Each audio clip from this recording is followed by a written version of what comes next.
Xin chào tất cả các bạn. Hôm nay thì mình sẽ trở lại với một chủ đề, đó là những nhà khoa học nổi tiếng trên thế giới. Chắc hẳn ai cũng biết đến các nhà khoa học này. Thì nhà khoa học đầu tiên chúng ta sẽ đến với một nhà vật lý thuyết người Đức, người đã tạo ra phát triển thuyết tương đối tổng quát, một trong hai trụ cột của vật lý hiện đại. Các bạn đó là ai chứ? Vâng, đó chính là Albert Einstein. Albert Einstein, phiên âm là Einstein, sinh ngày 14 tháng 3 năm 1879, mất ngày 18 tháng 4 năm 1955, là một nhà vật lý lý thuyết người Đức, người đã phát triển thuyết tương đối tổng quát, một trong hai trụ cột của vật lý hiện đại. Trụ cột kia chính là cơ học lượng tử. Mặc dù được biết đến nhiều nhất qua công trình sự tương đương gồm khối và năng lượng E bằng mc bình phương, được xem là phương trình nổi tiếng nhất thế giới. Ông lại được trao giải Nobel vật lý năm 1921 cho những cống hiến của ông đối với vật lý lý thuyết, đặc biệt cho sự khám phá ra định luật của hiệu ứng quang điện. Công trình về hiệu ứng quang điện của ông có tính chất bước ngoặt, khai sinh ra thuyết lượng tử.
Nền kinh tế thì đã tăng trưởng suy theo thời hạn cho đến 2007 để so với năm 2013 để tiết kiệm năng theo đạo các liên quan ngân sách quốc nội.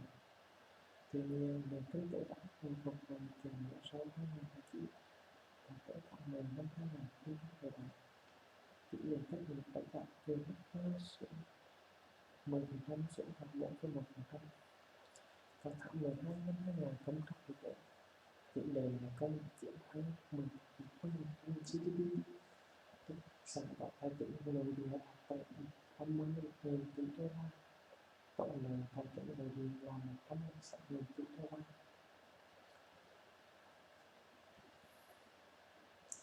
Thành phần tư nhân chiếm phần lớn kinh tế. Trong năm 2019, hoạt động kinh tế của chính phủ liên bang chiếm 1,3% GDP của chính quyền liên bang và địa phương chiếm 9,3%, trong khi khu vực tư nhân vẫn là 86,1%. Nền kinh tế Hoa Kỳ là nền kinh tế hậu công nghiệp với ngành dịch vụ đóng 61,8%, tổng sản lượng nội địa. Ngành thương nghiệp chấp nhận công suất các ngành dịch vụ, theo tổng doanh thu đạt 43 tỷ đô la. Theo bản chất hậu kỳ thì cũng là đại diện. Hoa Kỳ vẫn là một nước nền công nghiệp của các sản phẩm khoa học trong toàn ngành sản xuất. Hoa Kỳ là một nhà sản xuất hàng hóa lớn thứ hai thế giới, tổng sản lượng công nghiệp năm 2013 đạt 2,1 nghìn tỷ đô la. Sản lượng này hơi ít đang đổ vào Brazil phần Lan. Những ngành công nghiệp bao gồm dầu mỏ, xuất khẩu lượng hàng hóa trên thế giới và những tiêu thụ dầu mỡ lớn. Đây là những sản xuất ngành điện ở hơn số 1 của thế giới, cũng như khí đốt thiên nhiên hóa lỏng, nhôm, sulfur, sunfat và bụi. Nông nghiệp của Hoa Kỳ chỉ chiếm 1% GDP, đến 60% sản xuất nông nghiệp của thế giới, rồi mua hạ các tiền xuất khẩu lương thực hàng đầu thế giới. Tôi nhận đồng rất thành quả đó nữa rằng những cũng một thì kỹ thuật tấn công nông nghiệp hoàn thể chất thành cả nông nghiệp. Hoa Kỳ cũng sẽ thuê một hướng lương thực xuất khẩu như vào của cả thế giới. Các sản phẩm bao gồm lúa mì, ngô, các loại hoa quả, rau, bông, thịt bò, lợn, chất thịt, các sản phẩm từ sữa, nông sản, cải. Hoa Kỳ là một nhà sản xuất ngô và đặc trưng dẫn lĩnh hàng thế giới, đồng thời là quốc gia đi đầu trong việc phát triển và sản xuất các loại thực phẩm hữu cơ gen. Thì 76% cơ sở của ăn tại Hoa Kỳ không có một số nước mắm, nhưng vẫn chỉ là một phần nhỏ trong giao dịch. Các hãng có số lượng từ 500 hoặc nhiều hơn, chỉ 49,1% tất cả các công nhân tại được trả lương. Năm 2002 chiếm 49,1% giao dịch. Hoa Kỳ xếp hạng 3 trong danh sách chỉ số là một ngàn ông ngân hàng thế giới. So với châu Âu, tài sản của Hoa Kỳ là thuế lớn thất thu được từ các tập đoàn thông thường cao hơn, trong khi thuế tiêu thụ vào nhân lực thấp hơn. Sở giao dịch chứng khoán New York lớn nhất thế giới theo giá trị đô la.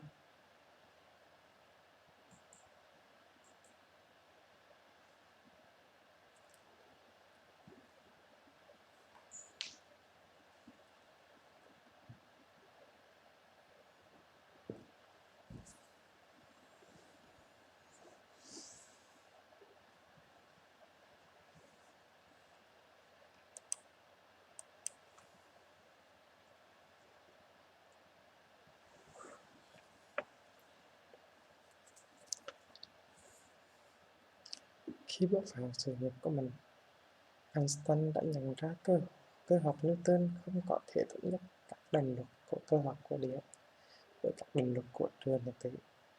Từ đó, ông phát triển thuyết tương đối đặc biệt với các bài báo đăng vào năm 1905. Tuy nhiên, ông nhận thấy nguyên lý tương đối có thể mở rộng cho các trường hấp dẫn, và điều này dẫn đến sự ra đời của lý thuyết và hấp dẫn trong năm 1916. Năm ông xuất bản một bài báo về thuyết tương đối tổng quát, ông tiếp tục nghiên cứu các bài toán của cơ học thống kê về thuyết lượng tử, trong đó đưa ra những giải thuyết về lý thuyết hạt nhân, sự chuyển động của các phân tử. Ông cũng nghiên cứu các tính chất nhiệt học của ánh sáng và đặt cơ sở cho lý thuyết lượng tử ánh sáng. Năm 1917, Einstein sử dụng thuyết tương đối tổng quát để miêu tả mô hình cấu trúc của toàn thể vũ trụ, cùng với Santiago. Năm 1924-1925, ông tiên đoán một trạng thái vật chất mới là nguyên tử Bose-Einstein của những hệ lượng tử ở trạng thái cường độ không tuyệt đối. Tuy cũng là cha đẻ của thuyết lượng tử, nhưng ông lại tỏ ra khắt khe với lý thuyết này. Điều này thể hiện qua những tranh luận của ông với Niels Bohr và nghịch lý EPR về thuyết lượng tử.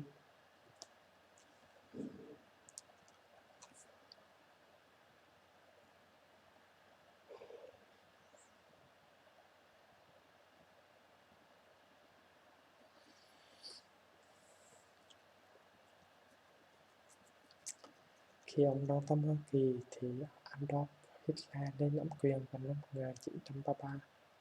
Do vậy, ông đã không trở lại nước Đức, nơi ông đang là giáo sư Viện Hàn Lâm Khoa học Berlin. Ông định cư tại Hoa Kỳ và chính thức trở thành công dân Mỹ vào năm 1940. Vào lúc sắp diễn ra chiến tranh thế giới thứ hai, ông đã ký vào một lá thư cảnh báo Tổng thống Franklin Roosevelt rằng Đức Cộng sản có thể đang nghiên cứu phát triển một loại bom mới cực kỳ nguy hiểm, và khuyến cáo nước Mỹ nên có những nghiên cứu tương tự. Điều đó cho đến dẫn đến ra đời dự án Manhattan.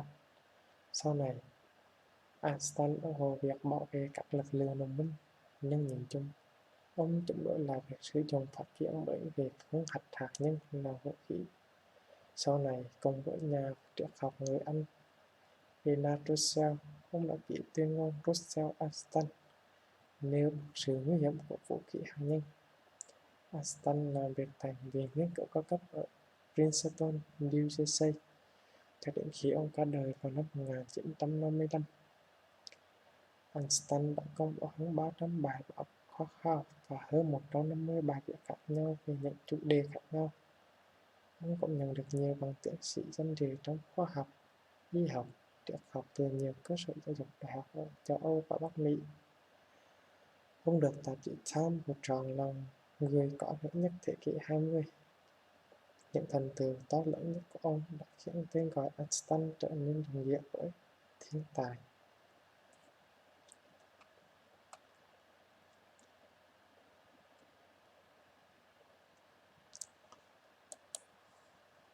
Đây là hình ảnh của Einstein năm 3 tuổi. Và Einstein năm 1993, lúc đó đã 14 tuổi. Từ Euclid, Einstein bắt đầu hiểu về lý luận Lewis đến năm 12 tuổi.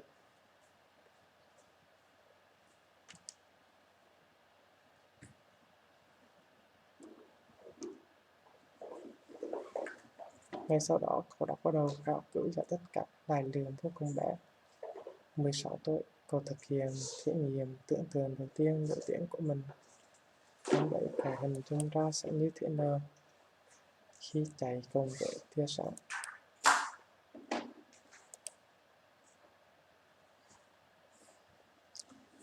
Albert Einstein sinh ra trong một gia đình gốc Do Thái tại thành phố bên dòng sông ra nước tiểu bang Baden-Württemberg, nước Đức.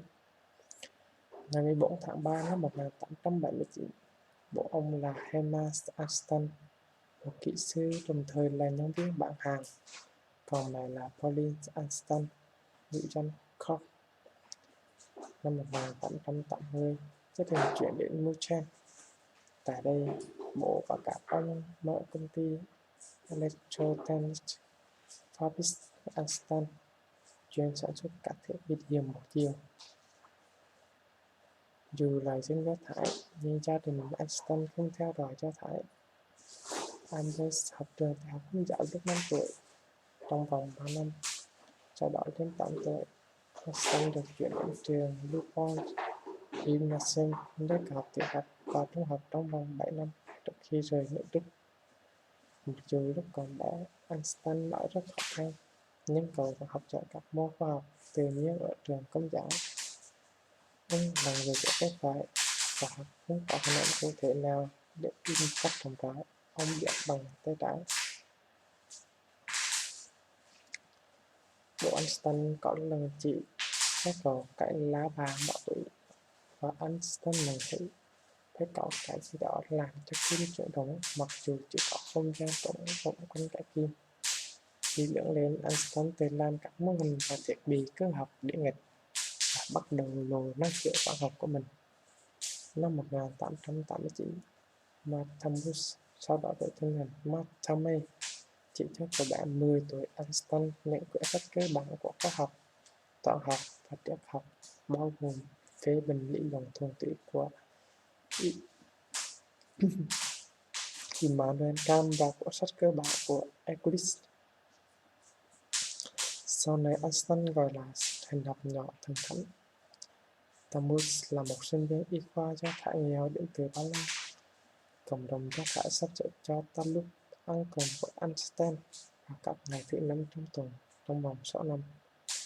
Trong thời gian này, Talmud đã tận tâm hướng dẫn Einstein đến với nhiều chủ đề thú vị.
trên thì cao cho nên cự điện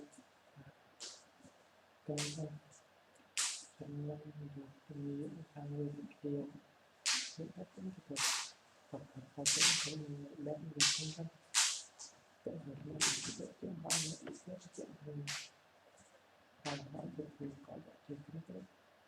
Điều này là phần tài những tổ chức công ty mới hoặc là phần các cấp trên những tổ chức gia cố để đang thành lập cái nguồn làm sao được xem là một tiêu chí cho đánh giá con người vì tăng công độ thu nhập của mình để mình được sự hỗ trợ của xã hội giáo hội rõ ràng về đồng tiền cảnh sát tiền được thượng giá của đồng tiền dân đồng tôn vinh tư bản của người con biết thì các tự loại tư bản được cây rất nhiều là các bạn nào tạo ra các chức công ăn việc làm thì cũng trọng những cái là thứ bị cái vị trí là mình vẫn là đồng một chữ của nền văn minh Hoa Kỳ và từng những phải được cơ bản trong cuộc sống của Hoa Kỳ thì xin chọn những công của công làm đời cho bản thân thì vị trí lợi nhuận vẫn là đồng một chữ của nền văn minh Hoa Kỳ lao động phải cơ bản trong cuộc sống ở Hoa Kỳ trẻ em sinh viên đều làm việc rất sở và khuyến khích kinh doanh người Mỹ không rất chủ nghĩa công sản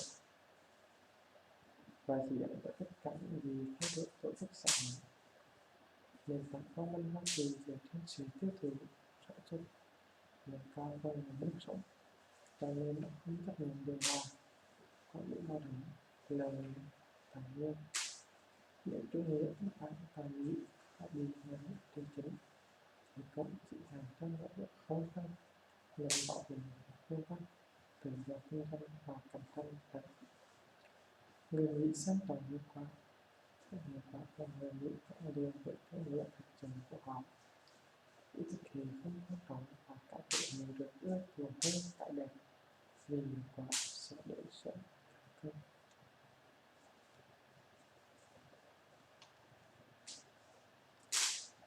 năm 2015 155 triệu người đã làm việc có lương lương trong đó có 80% làm việc toàn thời gian thành công có 79 trong số người lao động làm việc là rồi tất cả 15,5 triệu người chăm sóc sức khỏe và trợ giúp xã hội là hai lĩnh vực bữa người hàng đầu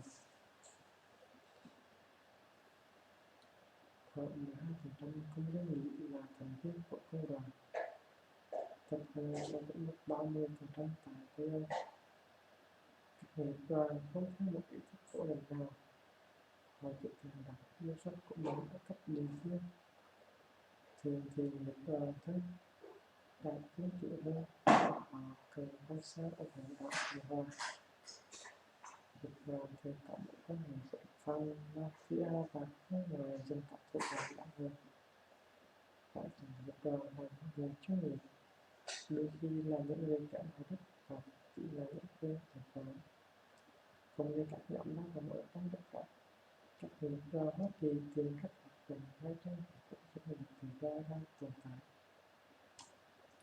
một chiến lược làm thất vọng cho các nhà xã hội chủ nghĩa Hoa Kỳ không trải qua chế độ phát triển và chỉ có ít người lao động cho rằng Hoa Kỳ rơi vào một cuộc chiến đấu tranh giai cấp thay vào đó phần lớn người lao động chỉ đơn giản nhận thức rằng họ đang làm các việc bình đẳng giữa với một người khác một yếu tố làm giàu đối mặt với cách là không nghĩ ít nhất là công dân nam dân tộc được có quyền hợp hữu sự hơn công dân ở những nước khác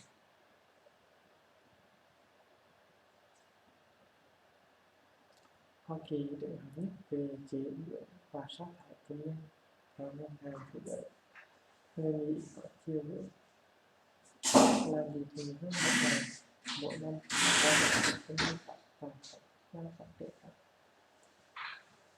dùng ngày nghỉ phép hơn khoảng hơn giữa năm 1973 và 2003 công việc mỗi năm cho người Mỹ tăng trong quỹ dinh kết quả một phần. Hoa Kỳ vẫn là nước có hiệu suất năng lượng cao nhất trên thế giới. Tuy nhiên, Hoa Kỳ không còn những đầu sản xuất tính trên mỗi người như đã từng. Như vậy vào giữa những năm 1950, 1990, công nhân phải nói y tại các Mỹ và Luxembourg hiện nay là các nước có hiệu suất sản xuất trên diện lao động cao hơn. Trong video này mình đã kể qua một phần nhỏ về sự cường quốc Hoa Kỳ hay là sự cường quốc Mỹ.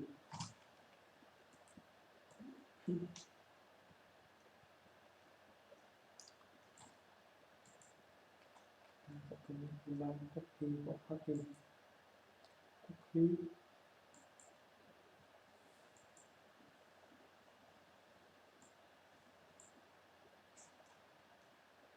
Hoa Kỳ tỷ dẫn quốc của Hoa Kỳ Bắc Mỹ.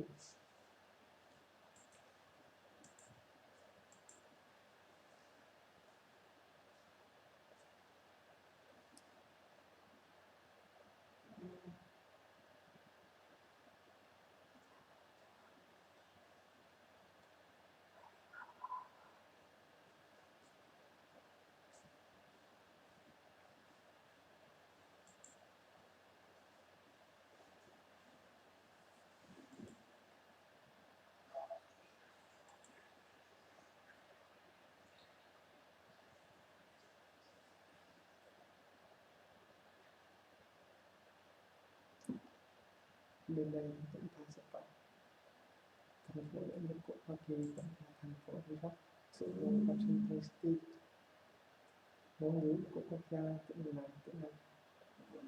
Cái sách số cái đa dạng tiếng giải chữ thì 60% cái đây đó.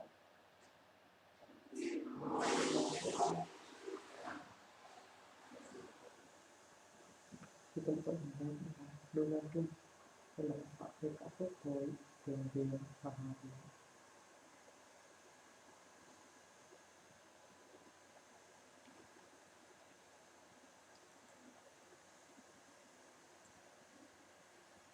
Thì trong video này mình nói về Trung Quốc Hoa Kỳ. Mình sẽ làm các video thứ hai, chúng ta sẽ tìm hiểu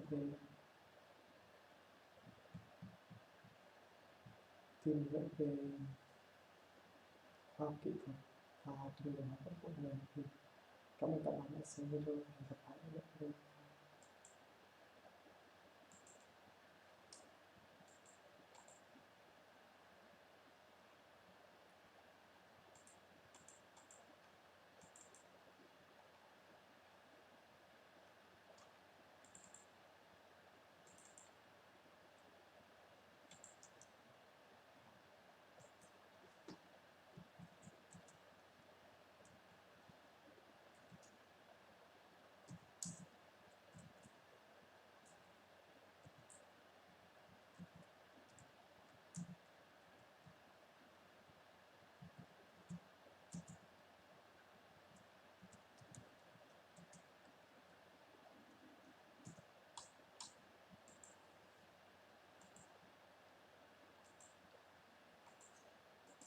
Xin chào tất cả các bạn. Hôm nay mình sẽ tiếp tục phần 2 về cường quốc siêu cường Hoa Kỳ.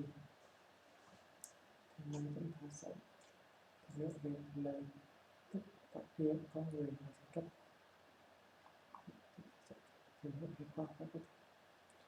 Hoa Kỳ đã trở thành nền tiên phong trong những cải tiến kỹ thuật của thế kỷ 19. Nghiên cứu khoa học tư duy thế kỷ 20. Hoa Kỳ đã đang dẫn đầu trong nhiều ngành kỹ thuật và nghiên cứu khoa học từ cuối thế kỷ 19, làm nên đức cấp trên các nhà khoa học nước ngoài như Albert Einstein, Niels Bohr, Victor Wilcox, Otto Stern. Phần lớn quỹ nghiên cứu và phát triển vẫn khoảng 67% đến một triệu tư nhân. Hoa Kỳ dẫn đầu thế giới về trong các tài liệu nghiên cứu khoa học và yếu tố tác động. Năm 1856, Alexander Graham Bell được công nhận bằng sáng chế đầu tiên của Mỹ về điện thoại. Thomas Edison đã phát triển hạt bóng đèn điện sáng duy trì lâu đầu tiên và một chiếc máy chiếu phim thông dụng đầu tiên. Nikola Tesla tiên phong trong lĩnh vực cảm ứng, bao gồm truyền tần số cao sử dụng các đài truyền thanh. Trong đầu thế kỷ 20, công ty chế tạo ô tô của Francis và Henry Ford nhân rộng và phổ biến dây chuyền lắp ráp xe. Anh em nhà Wright năm 1903 đã chế tạo thành công chiếc máy bay đầu tiên của thế giới.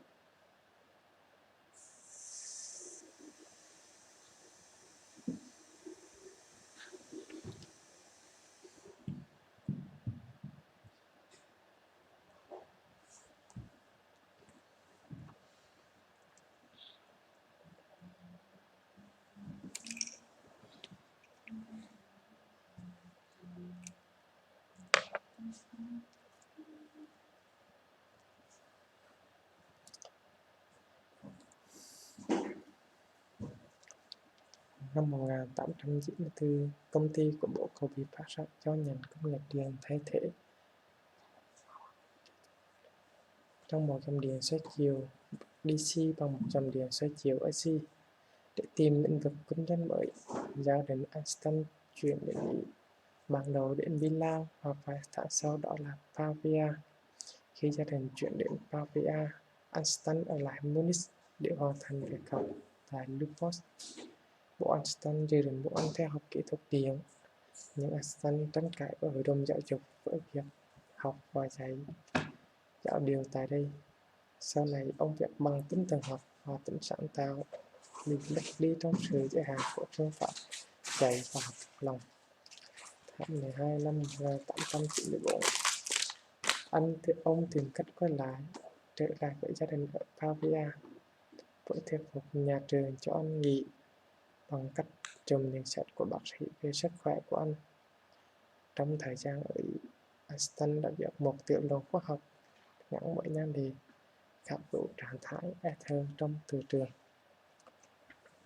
Cuối hè ở tuổi 16 năm 1895, Einstein tham gia thi tuyển vào trường Bách khoa Liên bang Thụy Sĩ ở Zurich.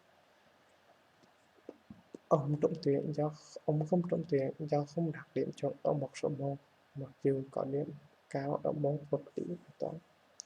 Theo lời khuyên của hiệu trưởng trường ETS, anh tiếp tục học trường thành bang Aarhus ở Thụy Sĩ năm 1895 đến 1896 để hoàn thiện bậc học phổ thông, trong khi ở đó với gia đình giáo sư George Whistler, anh đã yêu cô con gái của gia đình tên là Mary.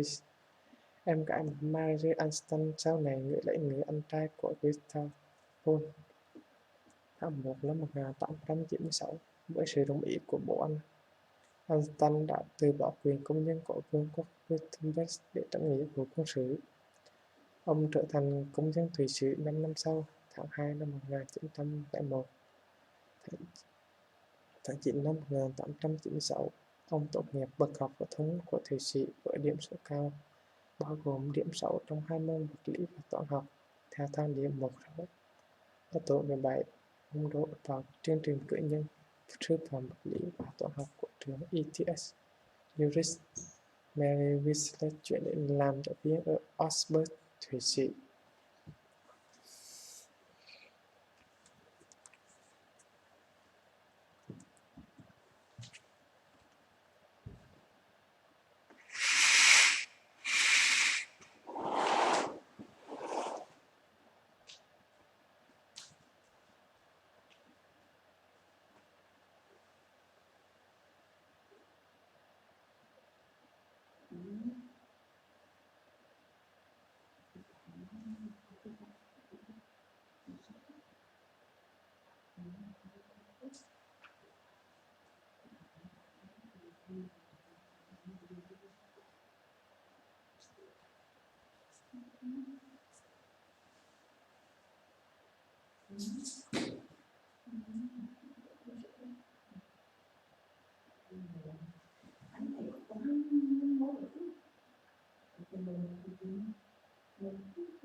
Trong chiến tranh thế giới thứ hai, Hoa Kỳ đã phát triển vũ khí hạt nhân, vũ khí nguyên tử, mở đầu thời đại nguyên tử. Cuộc đua vũ trụ đã tạo ra những bước tiến trong lĩnh vực khoa học tổ chức, máy vi tính và nhiều lĩnh vực khác. Hoa Kỳ vẫn được ưu tiên phát triển ARPANET, tiền thân của Internet ngày nay. Người Mỹ được hưởng cấp bậc cao cận kề với các hàng tư rằng tính đến năm 2013, 83,8% gia đình người Mỹ sở hữu ít nhất một chiếc máy. Một máy thứ ba, 73,3% có thực hiện Internet tốc độ cao. 91% người Mỹ cũng sở hữu ít nhất một chiếc điện thoại di động. Vào tháng 2 năm 2013, Hoa Kỳ là nước có thời hạn cao liên quan đến quyền tự do sử dụng Internet. Hoa Kỳ là quốc gia phát triển và trồng trọt dữ liệu của các thực phẩm biến đổi gen. Trên phương diện những vùng đất thế giới được trồng trồng các vùng miền kỹ thuật sinh học làm tại Hoa Kỳ. Việc phát minh ra bom đạn dược vào năm 1950 một thành phần quan trọng trong hệ các thiết bị điện tử hiện nay đã dẫn đến nhiều tiến bộ công nghệ và sự mở rộng đáng kể của ngành công nghệ cao ở Hoa Kỳ. Điều này dẫn tới sự ra đời của nhiều tập đoàn công nghệ mới và các khu vực tập trung công nghệ cao trên khắp đất nước như thung lũng Silicon ở California. Những thành công của các công ty vi xử lý điện như Microsoft, AMD và Intel cùng với các công ty sản xuất phần mềm và phần cứng bao gồm Einstein, Apple, IBM, Microsoft, Einstein Microsoft đã góp phần làm nên sự ra đời và phổ biến của máy tính cá nhân. Internet được phát hiện vào những năm 1960 để đáp ứng các yêu cầu của Bộ Quốc phòng và đã trở thành nền tảng cho sự hoạt động Internet. Thì một lần bị có nhiều cho rằng Hoa Kỳ là siêu cường duy nhất nhờ những tiến bộ khoa về khoa học và công nghệ, cũng như đóng góp cho những tiến bộ ấy với sức mạnh kinh tế và quân sự. Đến năm 2003, khoảng 190 trên 1.000 người Mỹ, so với 472 trên 1.000 cư dân Liên minh châu Âu. Một năm sau đó, tức là năm 2004, họ 34% xe cá nhân là xe con, xe xếp hay xe có sàn chở hàng nhỏ.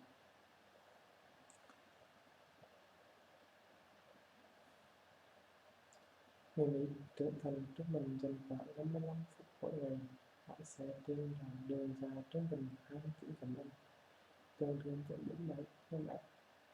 Năm 2001, 90% người Mỹ đi làm bằng xe hơi. Những con đường sắt nhẹ chở khách liên thành phố Hoa Kỳ tương đối chạy.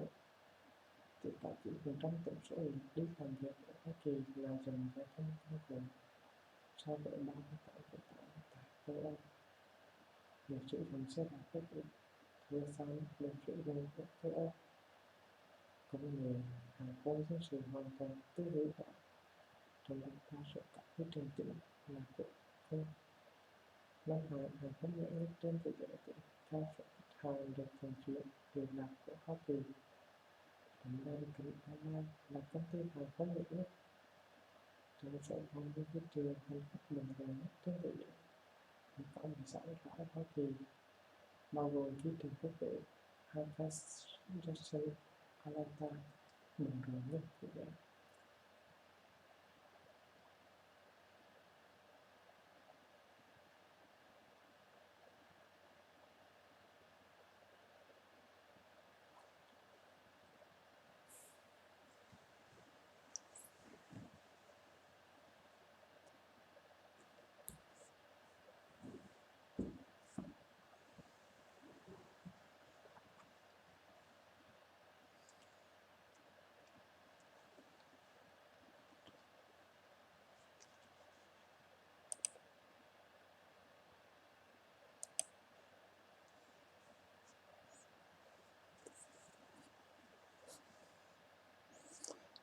Trong cùng năm, Villa Maris, người vợ tương lai của Einstein, cùng vào trường ETH để học làm giáo viên toán và vật lý, và là thiếu nữ duy nhất trong 6 sinh viên của lớp học.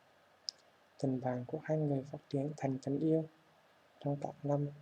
Sau đó họ đã cùng nhau đọc sách các vật lý mà Einstein đang quan tâm. Năm 1900, Einstein tốt nghiệp cử nhân sư phạm ETH Zurich, nhưng Maris lại trượt bài thi do có điểm kém trong chương trình lý thuyết hàm. Đó là những ý kiến cho rằng Miller và Maris hỗ trợ cùng Einstein trong các bài báo được phát vào năm 1905. Nhưng các nhà lịch sử vật lý học không tìm thấy một chứng cứ nào cho thấy đóng góp của bà.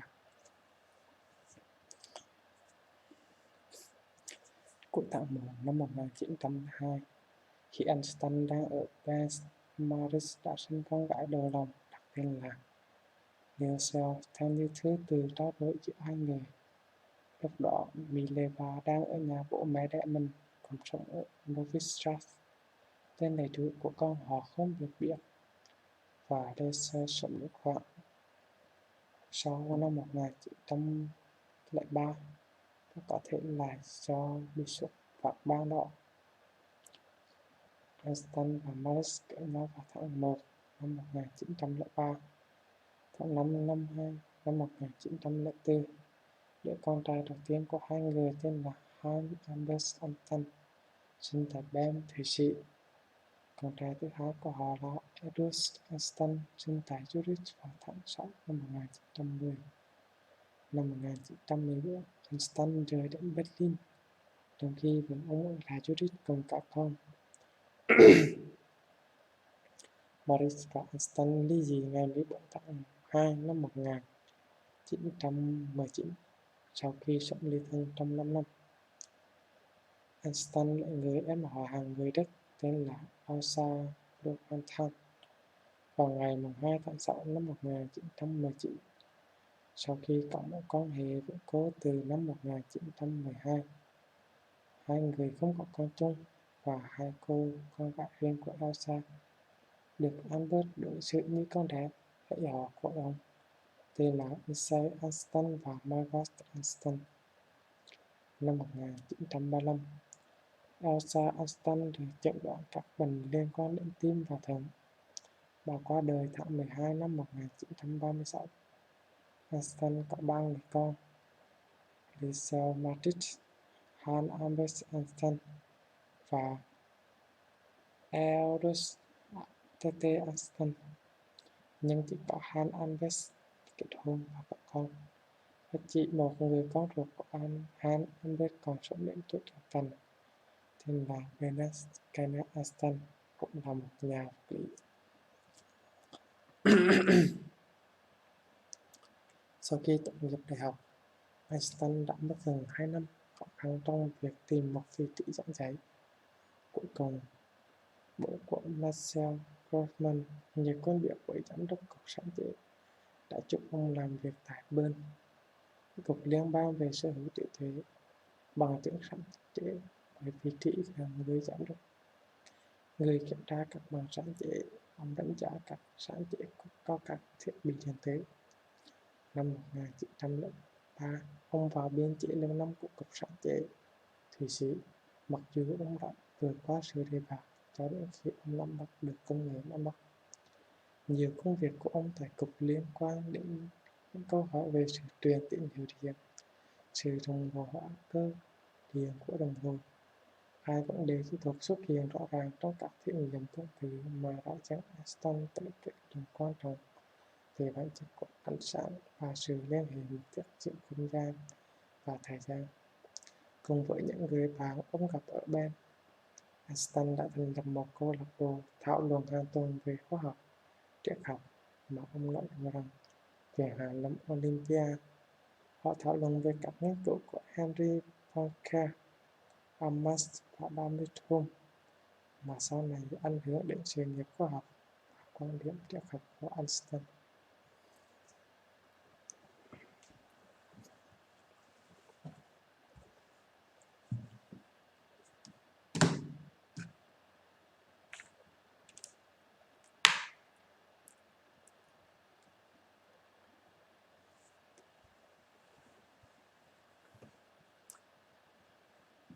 Về giáo dục công lập Hoa Kỳ do chính quyền tiểu bang và chính quyền địa phương đảm trách, do Bộ Giáo dục Hoa Kỳ điều khiển bằng những quy định hạn chế liên quan đến trợ giúp của liên bang.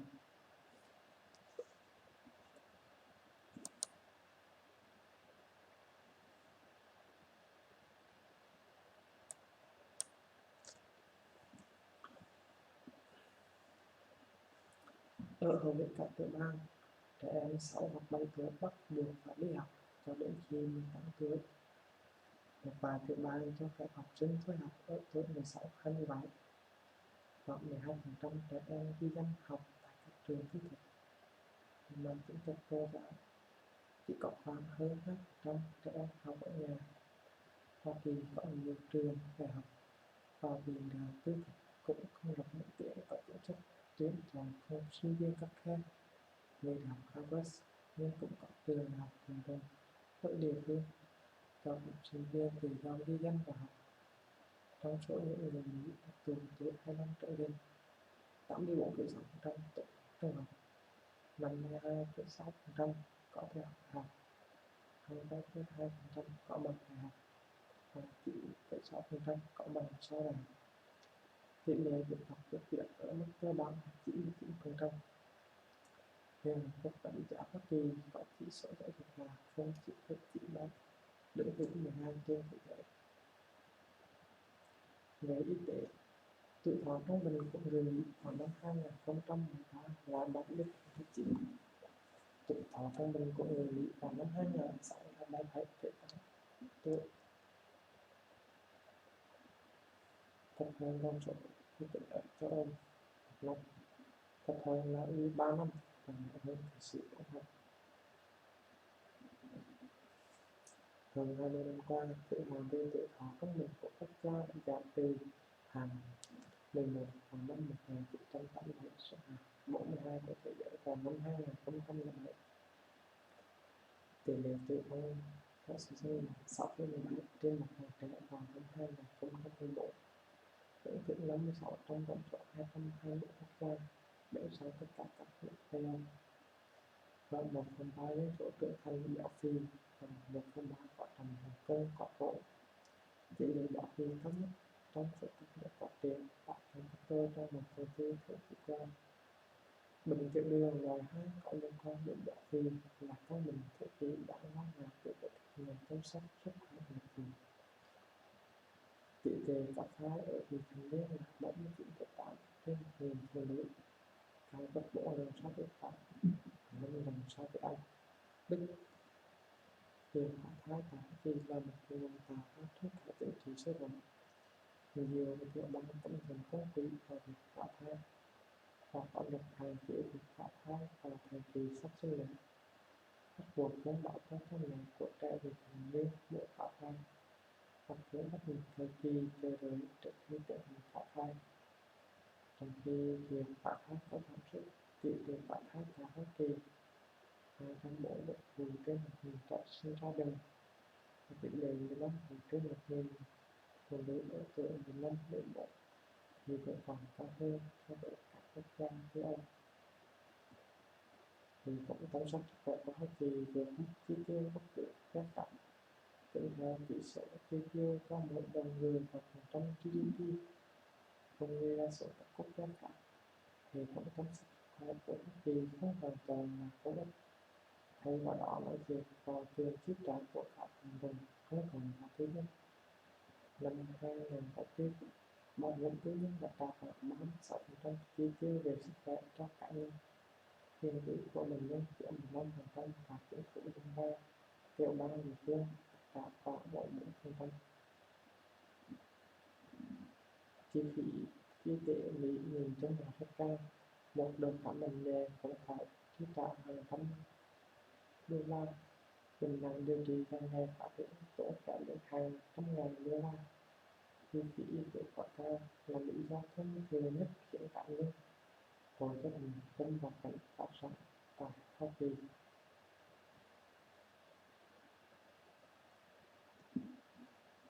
Mỹ là một quốc gia phát triển nhưng không có một nền bảo hiểm y tế phổ cập toàn dân. Người dân Mỹ phải đóng bảo hiểm y tế cao hơn Canada tới 14 lần, tức là gần 11.000 đô một năm. Cũng có loại bảo hiểm rẻ hơn, 3.000 đô một năm cho một người có trẻ bệnh nặng và không có tiền chữa bệnh nghiêm trọng. Nhưng là bảo hiểm đã chi trả phần nào trong lúc hoạn nạn, còn bệnh nhẹ thì người bệnh phải tự trả tiền. Những gia đình có thu nhập trung bình ở Mỹ sẽ không có thể đủ tiền với bảo hiểm y tế. Năm 2005, 46,6 triệu người Mỹ, 25,9 dân số không có bảo hiểm y tế. 5,4 triệu người so với năm 2001. Nguyên nhân chính con số không có bảo hiểm y tế gia tăng là vì số người Mỹ có bảo hiểm do công ty nơi họ làm việc bảo trợ giảm từ 62,6% năm 2001 xuống còn 5,5% năm 2005. Và 13 số người không Các biết y tế sống trong các hồ nhân có chức lệ hàng năm trên 50.000 đô la. Phương diện xã hội gia đình có diện tích trên 75.000 đô la. Một phần ba số người khác có tiêu xem xét tiêu chuẩn nhưng không đăng ký xin bảo hiểm y tế công cộng. Năm 2006, Massachusetts trở thành tiểu bang đầu tiên yêu cầu phải có bảo hiểm y tế. California đã ra một luật tương tự. Chi phí cao cho hành động chăm sóc sức khỏe tại Hoa Kỳ có nhiều nguyên nhân khác nhau, từ sự tiến bộ công nghệ, chi phí quản lý, giá thuốc, các nhà cung cấp chi phí cao hơn cho trang thiết bị. Người dân nghĩ mình được nhận nhiều chăm sóc y tế hơn các Victorian cao có các sự chính sách kiểm soát của chính phủ, các đồng của tội phạm và hệ thống thanh toán của bên thứ ba giúp giảm chi phí điều trị.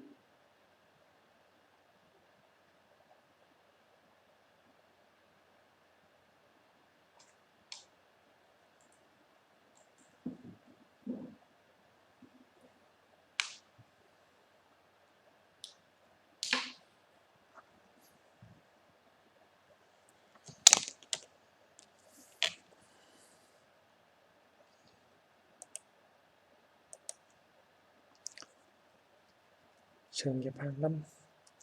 Năm 1901, ông công bố bài báo Fluorescent Arden Capillated Einstein, các kết luận về hiện tượng bao dựng trên tạp chí nổi tiếng thời đó tên là Einstein Physics. Ngày 30 tháng 4 năm 1905, Einstein hoàn thành luận án tiến sĩ của mình dưới sự hướng dẫn của giáo sư thực nghiệm Alfred Glaser. Einstein được trao bằng tiến sĩ tại Đại học Zurich. Luận án của ông có tiêu đề một cách mới xác định kích thước phân tử trong cộng năm mà ngày nay các nhà khoa học gọi là năm kỳ diệu của Einstein. Ông công bố 4 bài báo đột phá: hiệu ứng quang điện, chuyển động Brown, thuyết tương đối hẹp và sự tương đương khối lượng và lượng E bằng mc bình thường, khiến ông được chú ý tới trong hàn lâm thế giới. Năm 1908, giới khoa học coi ông là nhà khoa học hàng đầu và đại học đem mời ông về làm giảng viên của trường. Các năm sau, ông được đơn thôi việc tại phòng sáng chế và cũng thôi vị trí giảng viên để đảm nhiệm chức danh Professor của vật lý tại đại học Zurich. Ông đã trở thành giáo sư thực thụ tại đại học Can Ferdinand, nay là Czech, ở Praha năm 1911.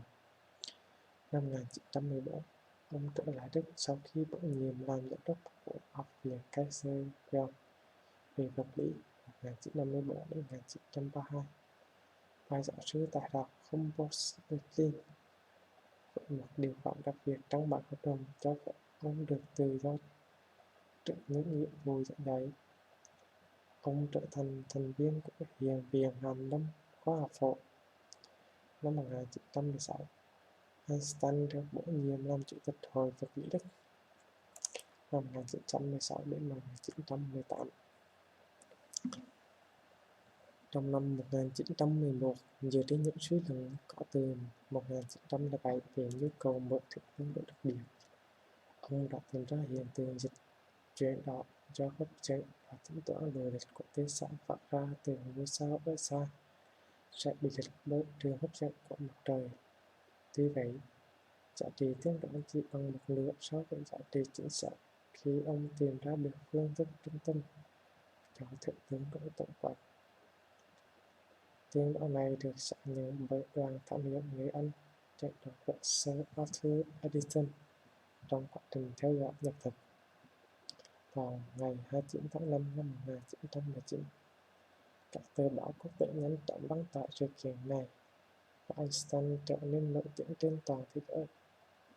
Ngày 7 tháng 11 năm 1919, tờ báo tin tức hàng đầu của Anh, The Times, in một dòng chữ tựa đề trên trang nhất viết là cách mạng trong khoa học, lý thuyết mới về vũ trụ, các tư tưởng của Newton đã bị lật nhào. Sau đó, Rất nhiều câu hỏi xuất hiện được các đo đạc có đủ chính xác để công nhận tiên đoán. Cuối cùng thì những dữ liệu đo đạc của Einstein là đủ tin cậy, và đoàn tạo nghiên của ông đã thực sự xác nhận tiên đoán của Einstein. Năm 1921, Einstein nhận giải Nobel vật lý cho thuyết tương đối hẹp vẫn còn đang tranh cãi, nên hội đồng giải Nobel đã trao giải cho ông vì những giải thích về hiện tượng quang điện và các đóng góp cho vật lý. Ông nhận huy chương Khởi từ Hội Hoàng gia năm 1925.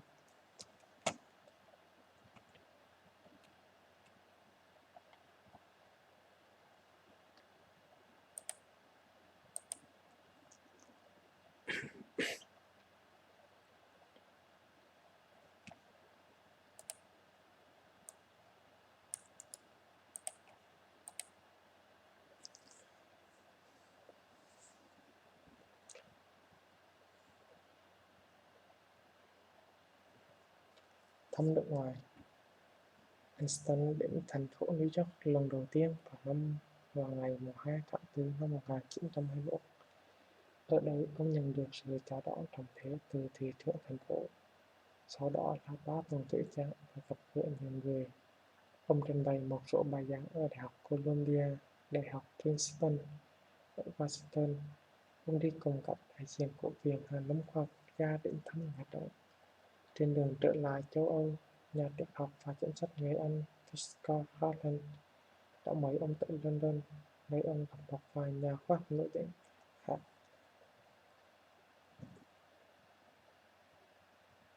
và thực hiện một bài giảng ở trường Đại học King. Năm 1922, ông đi du lịch và có phát biểu trong một chuyến hành trình 6 tháng đến các nước châu Á và Palestine. Các nước ông đến bao gồm Singapore, Ceylon, Nhật Bản, nơi ông có một các bài giảng trước hàng nghìn người dân ở Nhật Bản. Ông cũng đến diễn kiến Nhật Hoàng vào Hoàng hậu tại Hoàng cung. Einstein sau đó thể hiện sự cảm mến dành cho người Nhật trong bức thư gửi cho con trai mình. Trong những người mà bố đã gặp và bố thích người Nhật Bản nhất vì họ là những người khiêm tốn, thông minh, chu đáo và quan tâm tới nghệ thuật. Trên hành trình đến Nhật Bản, ông cũng ghé thăm Hồng Kông và Thượng Hải, đồng thời nghe tin mình được trao giải Nobel vật lý. Khi trở về, ông cũng ghé qua Palestine, lúc đó là thuộc địa Anh, trong 12 ngày và cũng là ngày duy nhất thăm vùng Trung Đông của ông. Nhà tiểu sử von Isaacson viết, ông được chào đón trong sự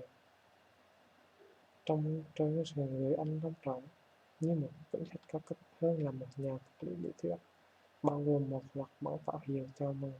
Khi đến với dinh thự của Toàn quân Anh, Sir Harvey Samuel, trong bữa tiệc, một đám đông đã vây quanh dinh thự để muốn trông thấy và nghe Einstein nói chuyện. Khi nói chuyện với thính giả, ông thể hiện niềm hạnh phúc của mình. Đây là một trong những ý nghĩa lớn nhất của người tôi. Trước đây tôi cảm thấy tiếc nuối cái gì đó trong bản sắc người Do Thái, và đó là sự lãng quên trong chính mỗi người. Ngày nay tôi thật hạnh phúc khi chứng kiến người Do Thái đã nhận ra chính họ và hành động để cho thế giới công nhận như một dân tộc. Ông cũng thăm Tây Ban Nha trước khi trở lại Đức. Năm 1955, ông viếng thăm Mỹ bao gồm các thành phố Buenos Aires, Rio de Janeiro và Montevideo. Năm 1929, ông thăm Bỉ và Hoàng gia Bỉ. Thì trong video này mình đã nói theo một phần về cuộc đời của anh Albert Einstein, nhà khoa học nổi tiếng nhất trong thế kỷ 20. Và các bạn, mình sẽ tiếp tục với những video thứ hai. Cảm ơn các bạn đã xem video. Hẹn gặp lại các bạn ở những video tiếp theo.